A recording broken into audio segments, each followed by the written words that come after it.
through the windows of a grocery store and there's nothing on the shelves. That was Montreal. We had become so dependent on electricity, and this is only 1998 when the internet was just starting to be introduced. Now we're very integrated with the internet, but at that time it wasn't as integrated, but we still relied on ATMs, we still relied on credit cards, debit cards. Nobody carried cash, and all of a sudden the electricity's gone. Well, what do? How do you feed your family if you don't have enough cash? How do you feed your family if there's not enough food? It came to the point where there was not enough fresh water on the island. We had gone through all our reserves, and there's no bombs going off. This is just an ice storm. But there's no electricity. I always remember the helicopter flying over the city of Montreal, which was 3.5 million people. And all you see is a spotlight going from tower to see if it had melted, because what had happened is the towers just melted. So yeah, if there's ever a nuclear holocaust, I want to be at ground zero. I don't want to be around after trying to feed your family.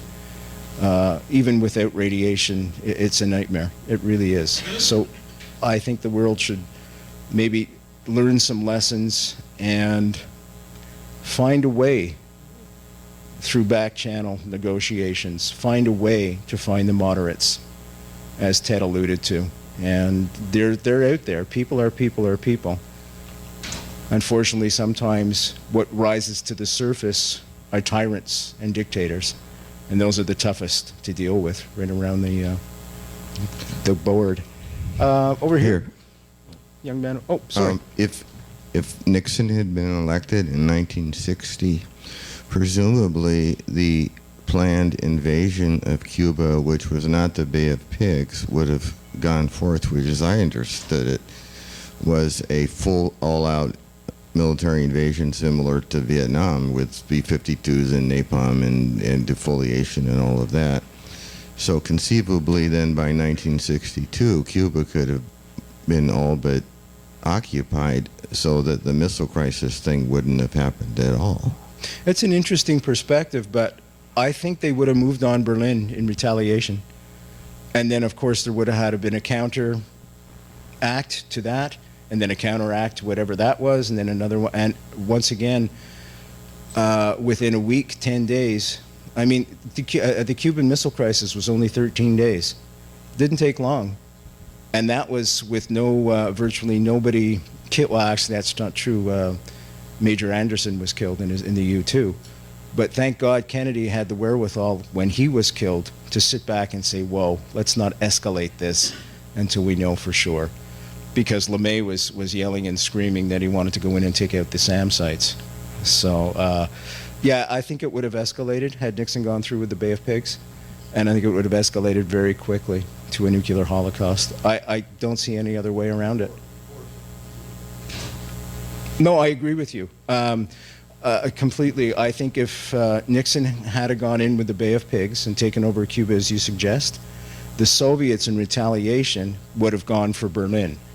Now, under the agreement that NATO had with Berlin, they would have had to go in and protect Berlin. So you're at a confrontation again with the Soviets. And that's what you want to avoid, because once people start getting killed, an aircraft carrier gets sunk, people get killed on either side, it escalates quickly. And next thing you know, you're looking at a nuclear standoff or a nuclear holocaust. Okay. I certainly think the world is a safer place because President Kennedy was in power in 1960 and beat Nixon. But my question was going to be what the previous questioner just said, that Nixon would have made the Bay of Pigs work and it may not have resulted in the Cuban Missile Crisis. So my question's already been covered. I'm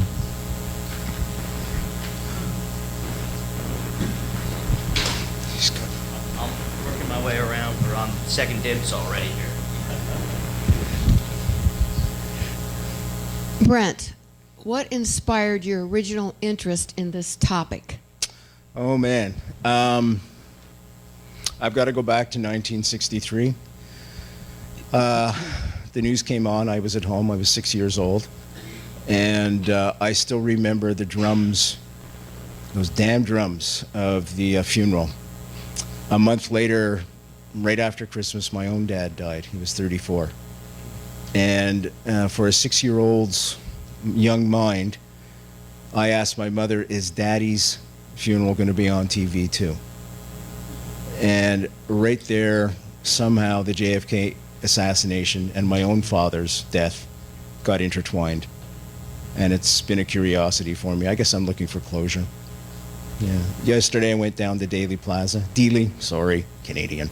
And it was very, very emotional for me. Extremely so.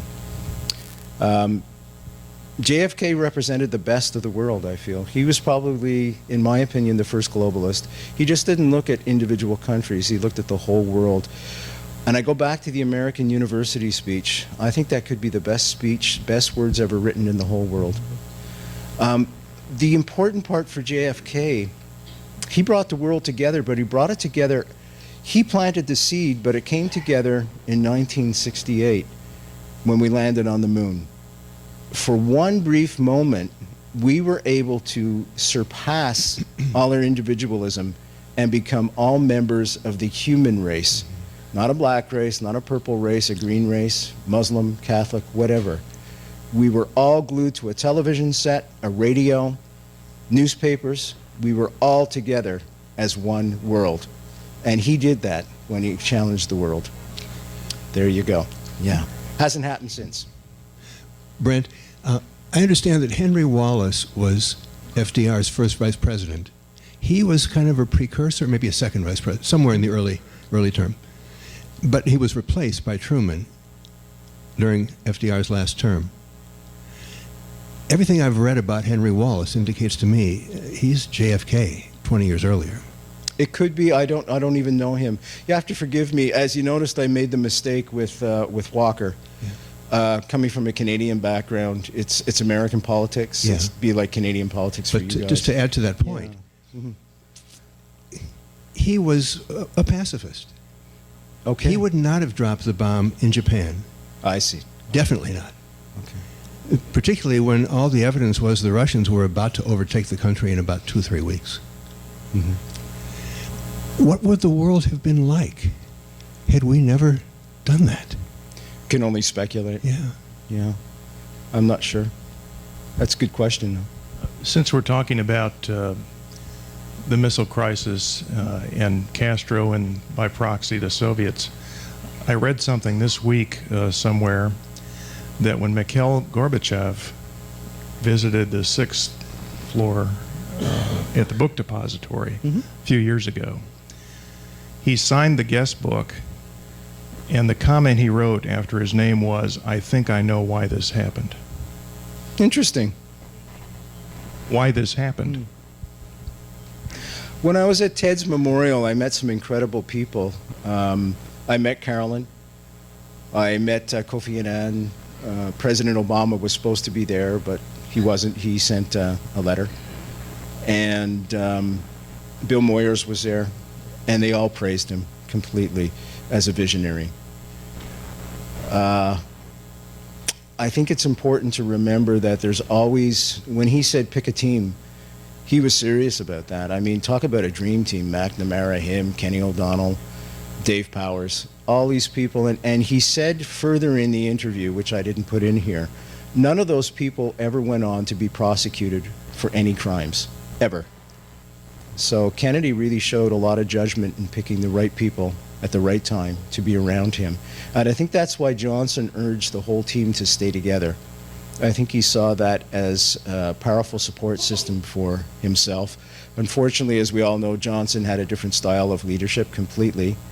And the rest is virtually history. I think I have time for 2 or 3 more questions. Sure, fire away. Aside from Sorensen, what other individual have you interviewed that came closest to having an association with the assassination? Oh, the assassination. First of all, I want to say I have never interviewed anybody that ever came close to Ted Sorensen. And I've interviewed prime ministers and Nobel Peace Laureates, and they're all incredible people, speakers of the House in Canada and attorney generals. They're all incredible people. Absolutely. I mean, they just blow you away. And then when I met Ted, it was like, well, I'm going to give you a Canadianism, Wayne Gretzky. How's that? In terms of this, Abraham Bolden, God love him. You'll see his documentary tonight, which is a full documentary. That man is an American hero. And I would say Abraham Bolden would be the closest. He was in the know. Tonight we'll talk about the Chicago plot. I'm making reference, I know, to a lot of things that I'm sure some people aren't aware of, and hopefully they'll be explained in further detail tonight with the documentary. But there was plots afoot, and he was aware of them, Mr. Bolden.